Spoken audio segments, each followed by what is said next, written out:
Recién le decía a Juanito que me alegré mucho cuando dijo que tenía 70 años, porque me hizo pensar, hay alguien que es más viejito que yo. Así que me alegré mucho cuando él dijo, esta es mi edad. Pero fue una broma. Ya. Bueno, hace 2 domingos atrás, en la clase de la escuela bíblica, se habló acerca del reino de Dios. Y uno de los conceptos que se trató en ese minuto fue que no hay una definición conceptual en el Evangelio que diga esto es el reino de Dios. Y en ninguna parte escrita está que Jesús haya dicho, bueno, el reino de Dios es esto. Pero que donde hay un grupo de cristianos se manifiesta el reino de Dios, el reino de Dios se va extendiendo y expandiendo. Pero sí, lo que Jesús hizo fue que a los que acudían a Él los invitaba a que lo siguieran,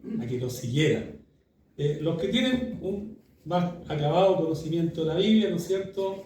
Vemos que ahí en Mateo, en el capítulo 4, están cuando Él invita a Simón, Pedro y a su hermano que se llamaba Andrés a que dejaran las redes.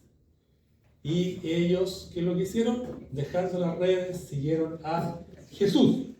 Y me causó curiosidad que hay otro discípulo ahí en Mateo 8,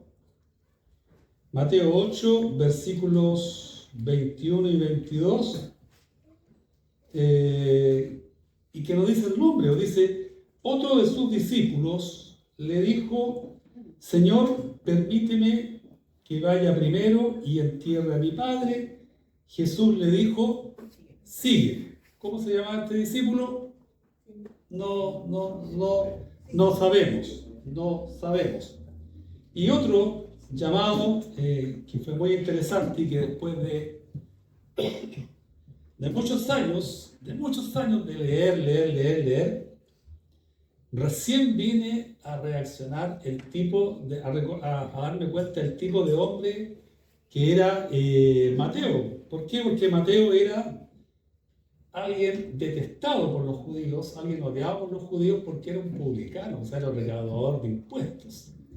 Entonces, enlacé y después de mucho tiempo me di cuenta, claro, Jesús venía acompañado por María Magdalena, que no era una mujer, como diríamos nosotros, de los trigos muy limpios en su momento, venía acompañado de un publicano, venía acompañado de Pedro, entonces, claro, lo criticaban con harta razón los que consideraban superiores. Y cuando llama a Mateo, también le hace la misma invitación ahí en el capítulo 9, versículo 9.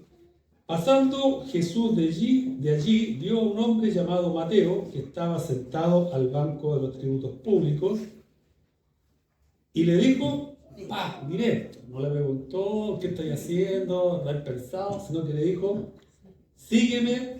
Y este hombre dice que ahí, y se levantó y le siguió, o sea, lo acompañó de una acción. Entonces,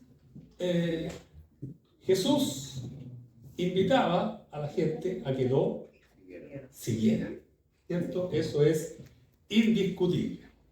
Y hoy día el concepto de seguidor o de seguir está muy en boga. ¿Cuántos de aquí conocen TikTok? Levantemos la mano. La gran mayoría, ¿no es cierto? ¿Cuántos conocen Facebook? Ahí todos levantando la mano. ¿Cuántos conocen Instagram? Y todos seguimos levantando la mano. Muy bien. La pregunta, ¿ustedes siguen a alguien en esas redes sociales? Yo sí, yo sigo una de turismo, una de una señora que hace aseo, sigo una de mi club favorito. Tengo como 10 cosas que voy siguiendo y las voy mirando. Ya, la voy mirando, no les voy a decir que no, porque no. Entonces, esta gente, ¿qué es lo que hace? Básicamente, para los que no saben, ellos crean contenido digital,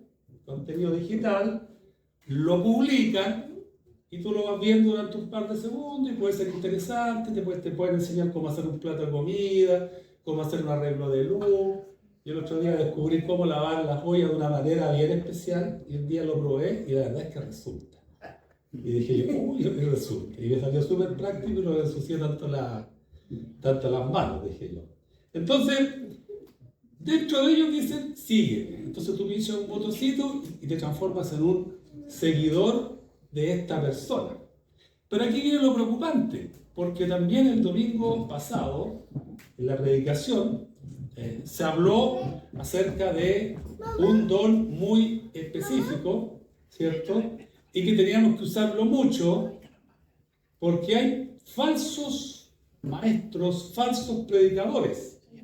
Y hay uno que es muy conocido, que no voy a dar el nombre, pero las iniciales son DG, que es este sujeto. Busqué la estadística de cuántos seguidores tenía y me quedé sorprendido que en Facebook tiene 4,5 millones, en Instagram 1,5 millones y en YouTube más de 2 millones de seguidores.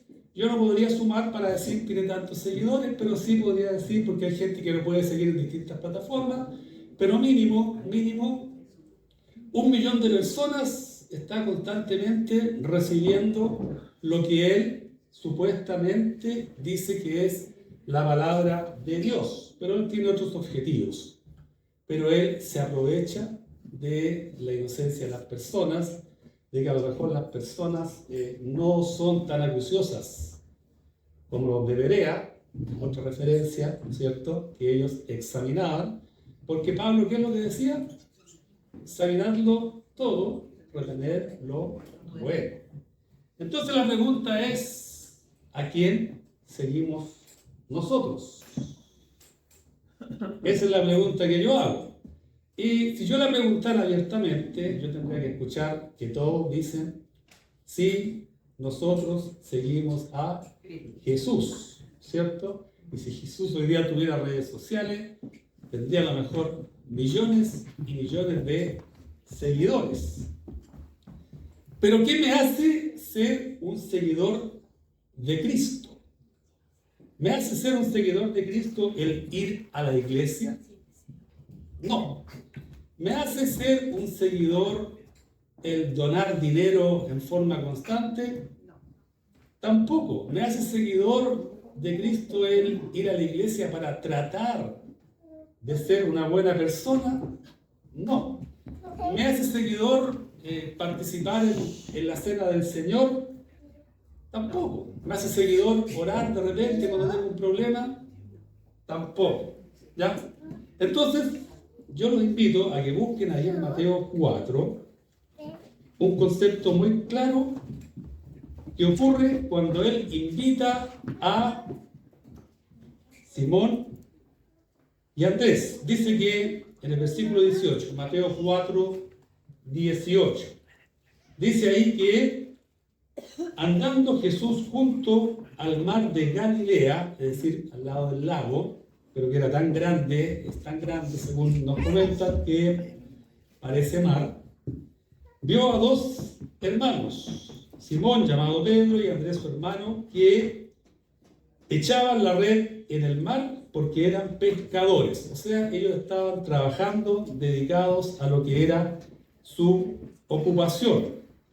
Y les dijo, venid en pos de mí y os haré pescadores de hombres. Ellos entonces, dejando al instante las redes, le siguieron.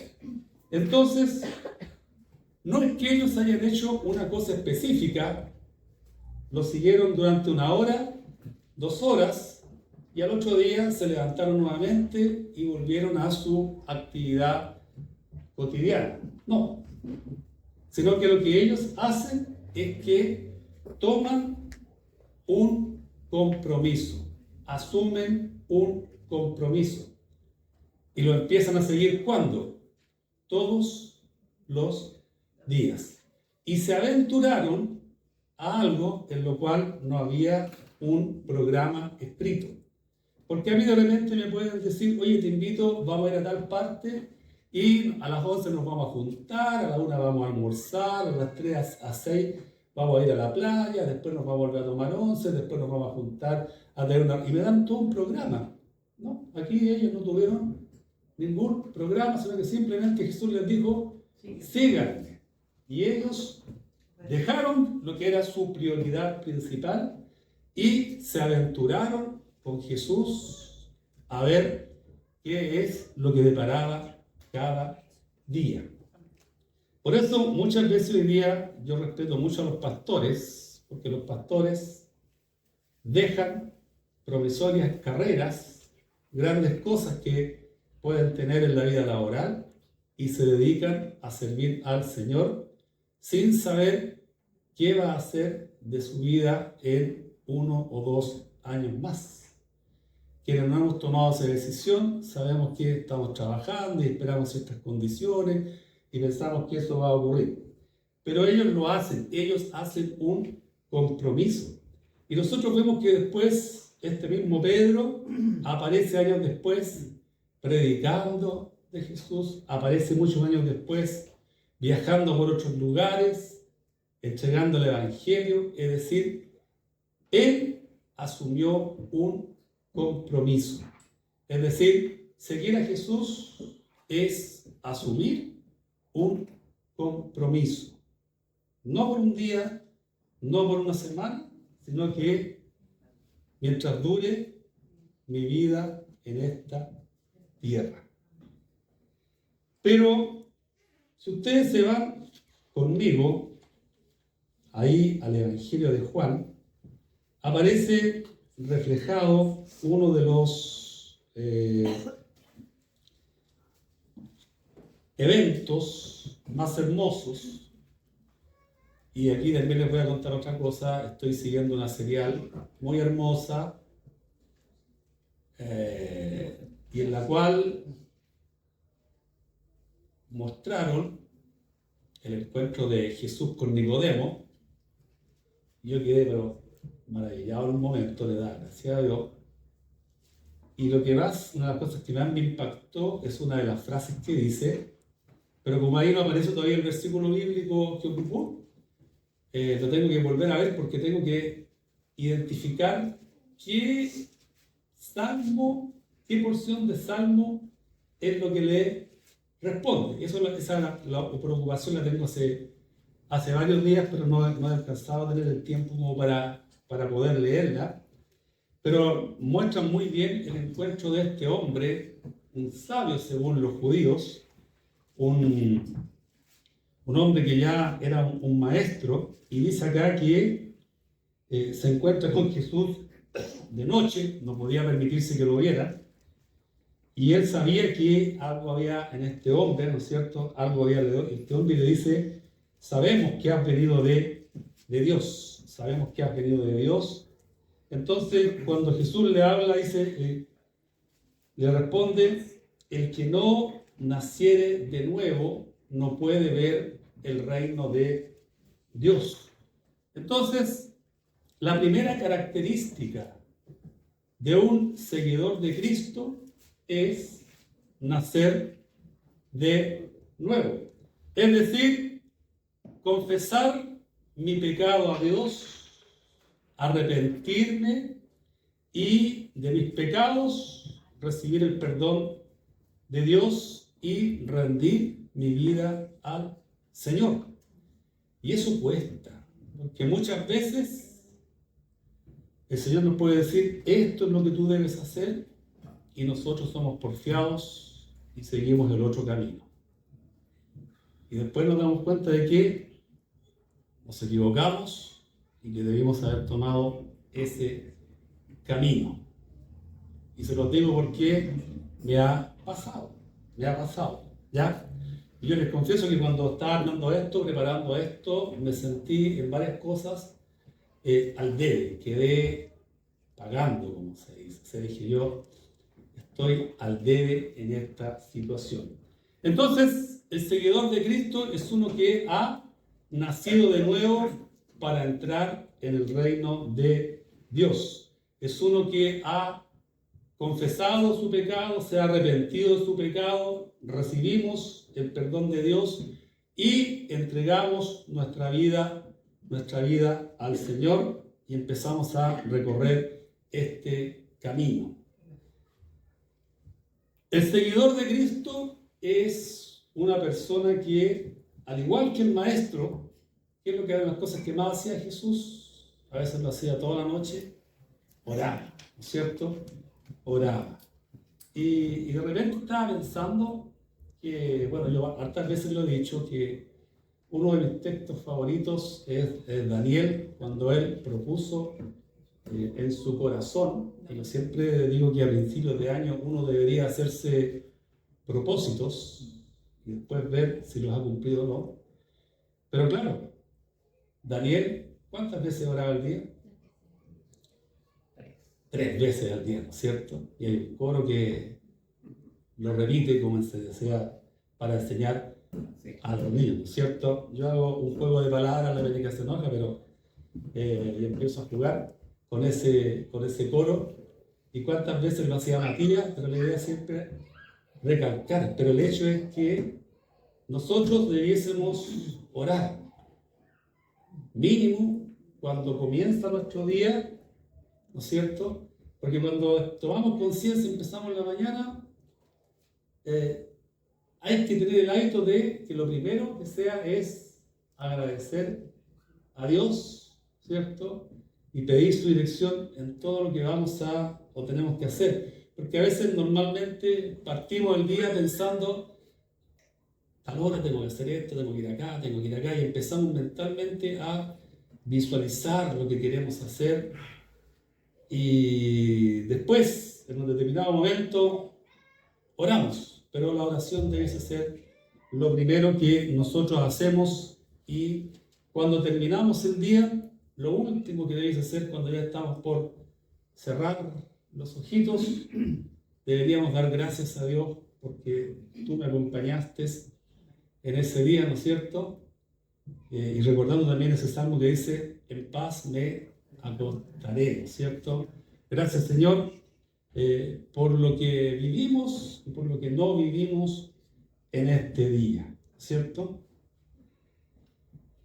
Volviendo al libro de Mateo, el seguidor tiene que hacer otra cosa. El seguidor tiene que hacer otra cosa. Ahí en el Mateo 17, versículo 5, Dios nos da un muy buen consejo. Dice ahí lo siguiente, mientras él aún hablaba, una nube los cubrió y aquí una voz desde la nube que decía, este es mi Hijo amado, en quien tengo a él oíd. O sea, yo escucho en el día muchas voces, pero también Jesús dice, ¿no es cierto?, mis ovejas conocen mi voz. ¿Y qué después lo que hacen? Y me siguen. Conocen mi voz. Entonces, yo en lo que estoy viendo tengo que tener la sabiduría para reconocer, ¿será esto de Dios? Y créanme que Dios coloca en nosotros la sabiduría para poder distinguir esto que estoy escuchando me hace bien, esto que estoy escuchando me edifica, esto que estoy escuchando es de provecho, esto que estoy escuchando concuerda con tu palabra, Señor. Entonces eso me ayuda, ¿no es cierto?, a escuchar su voz, porque cuando yo escucho su voz paso a ser responsable de lo que hago y voy a buscar en hacer algo que le agrada mucho a Dios, que es el ser obediente. El ser obediente. Entonces, como seguidores del Señor, nosotros tenemos que entregarle nuestras dificultades, ¿Alguien aquí no ha tenido dificultades? Todos hemos tenido dificultades y las vamos a seguir teniendo. Todos hemos tenido o experimentado dolores, no físicos, porque un dolor físico viene y pasa, sino que hay otras cosas que nos crean un profundo dolor y los vamos a seguir viviendo. Todos nosotros hemos experimentado tentaciones, necesidades, pero también hemos experimentado logros, también hemos experimentado consecución de metas, pero tenemos que entregarlas al Señor. En tus manos están mis tiempos, ¿cierto? Eso le comentaba el otro día a un colega que había recibido un logro. Yo le decía, te felicito, hermoso logro, muy bien. Y le dije, pero el logro que tú tienes que trabajar es ese que dice, bien, buen siervo y fiel. Sigamos, porque en sus manos están nuestros tiempos, ¿cierto?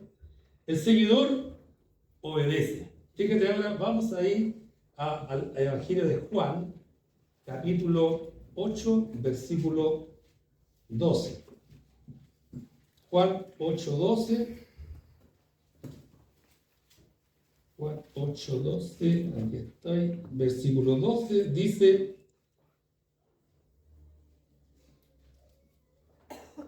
otra vez Jesús les habló diciendo, yo soy la luz del mundo, el que me sigue no andará en tinieblas, no andará en tinieblas. Si nos reconocemos como seguidores de Jesús, tenemos que saber que nuestras propias decisiones a veces son insensatas, son erróneas. Y yo he tomado decisiones erróneas. Créanme que lo he hecho y después me he dado cuenta de que no ha sido lo mejor, ¿cierto? ¿Por qué? Porque muchas veces tú crees que vas a hacer lo mejor, pero no lo haces. Y fíjense que en el mundo hoy día predomina esta sensación de que la gente tiene que hacer lo que es mejor para ellos, todo lo que hace bien.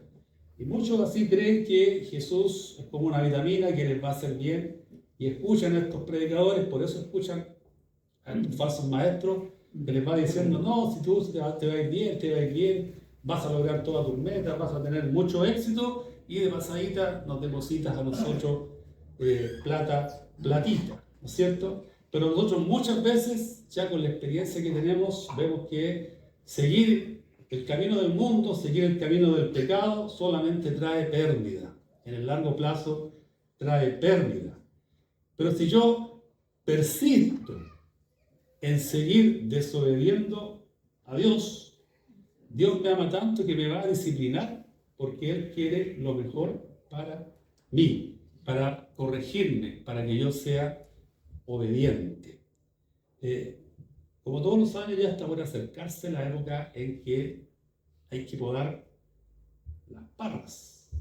Yo aprendí, seguí unos tutoriales por YouTube, hice un par de preguntas a gente con más experiencia y ya he podado 3 o 4 años ya. Y sale la uva y cumple el objetivo. Ya aprendí la técnica, dónde hay que cortar, la forma que voy a cortar. Pero si la parra pudiera hablar, me reclamarían. ¿Por qué me estáis haciendo, cortando que a mí me duele? Y yo le diría, es por tu bien, para que crezcas más bonita y des hermosos frutos. Dios muchas veces puede que yo persista en algo y Él me va a decir, voy a sacar eso de tu vida y por un tiempo corto te va a doler, pero después te vas a dar cuenta de que es para lo mejor, lo mejor. El seguidor es alguien que obedece a su maestro. Otra característica del seguidor, ahí en Marcos capítulo 12, versículo 30, aparece el gran mandamiento y dice 12:30, y amarás al Señor tu Dios con todo tu corazón, con toda tu alma y con toda tu mente y con todas tus fuerzas. Este es el principal mandamiento. El seguidor es alguien que ama a su maestro, no ama al mundo, ¿cierto?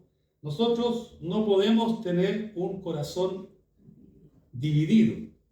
Iba a decir corazón partido como el cantante, pero yo sé que si digo eso, después me va a retar la América, así que no lo voy a decir. ¿Cierto? Corazón partido.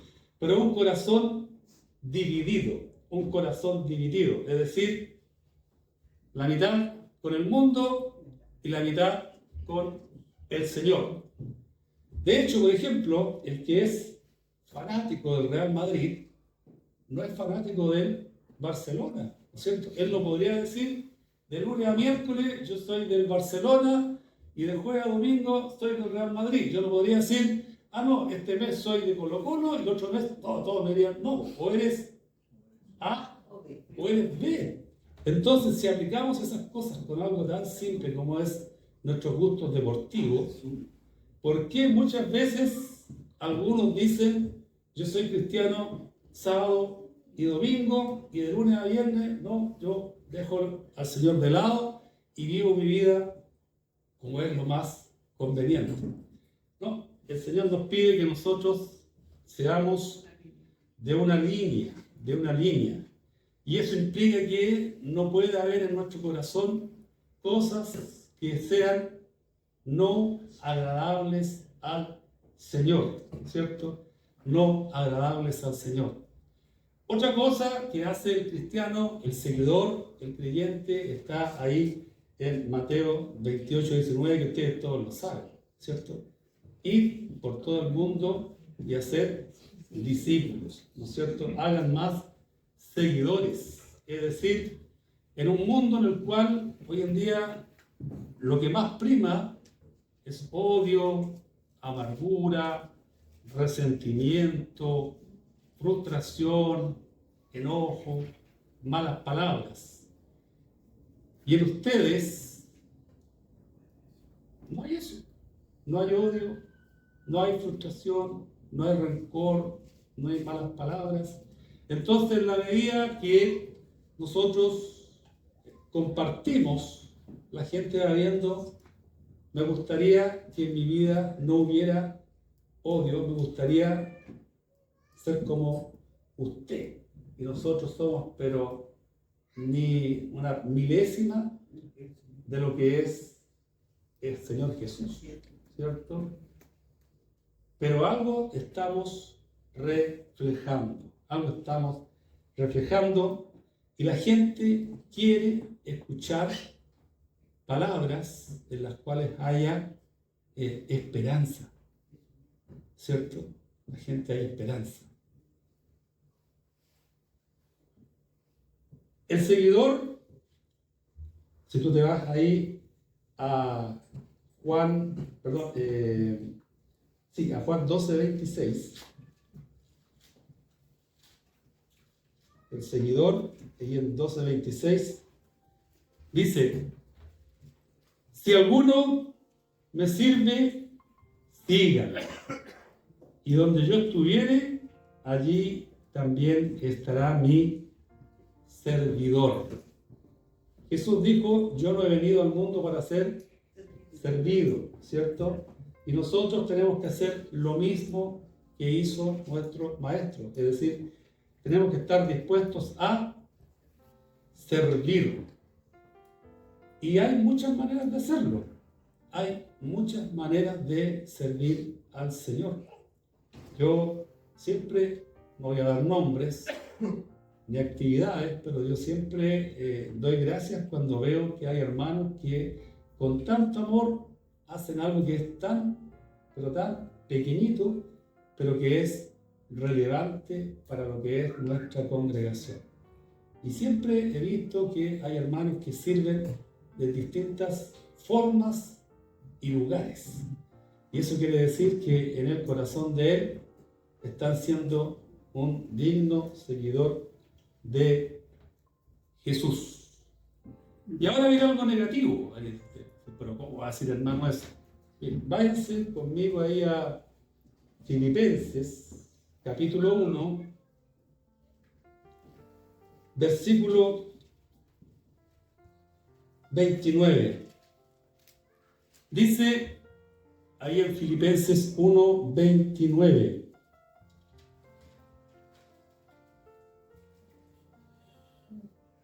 ¿Qué dice? Porque a vosotros os es concedido a causa de Cristo no solo que creáis en Él, sino también que padezcáis por Él. Jesús lo dijo.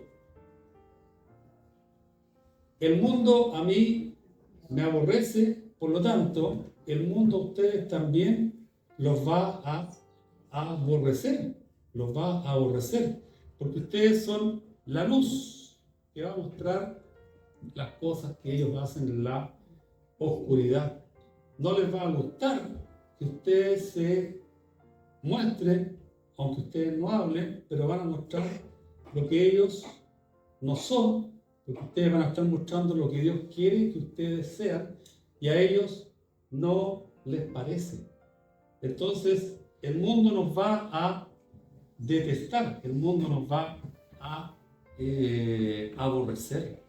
El mundo os aborrecerá por mi causa. Entonces tienen que estar preparados para que puedas ser rechazado, para que puedas tener pérdidas de carácter material, para que seas incomprendido.